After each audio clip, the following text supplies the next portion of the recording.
Furnizuesi i shërbimit universal, pjesë e OSHE Group, ka nisur zbatimin e skemave të reja lehtësuese për shlyerjen me këste të detyrimeve të prapambetura nga faturat e energjisë elektrike.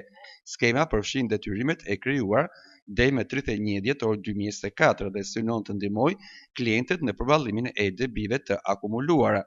Skema prek të gjithë kategoritë e klientëve me fokus të veçantë tek familjet në nevojë. Përfituesit janë familjarët që trajtohen me ndihmë ekonomike, pensionistët kryefamiljar dhe personat me status të veçantë, të cilët mund të shlyejnë detyrimet duke nisur nga 1200 lekë në muaj, ndërsa për klientët e tjerë familjar këstet mujore nisin nga 2800 lekë. Numri maksimal i kësteve mund të arrijë deri në 240, ndërsa klientët kanë mundësi të zgjedhin edhe këste më të larta për të përfunduar më shpejt shlyerjen e detyrimeve. Ndërkohë, për institucionet dhe subjektet jo familjare, numri i kësteve përcaktohet sipas vlerës së detyrimit, duke nisur nga 24 këste për debi më të ulët dhe deri në 120 këste për detyrime më të larta. OSHE ka parashikuar edhe reduktim të kamat të vonesave për klientët që zgjedhin të shlyejnë menjëherë të gjithë detyrimin.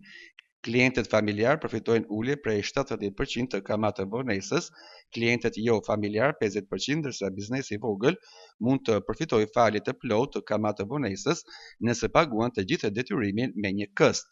Po ashtu është miratuar edhe një skemë speciale për raste të veçanta si faturat korrektive, faturat përmbledhëse apo rastet e testimit dhe demontimit të matësit. Këto detyrime mund të shlyhen me deri në 24 këste, ndërsa nëse paguhen menjëherë me një këst përfitohet ulja e kamat të vonesës.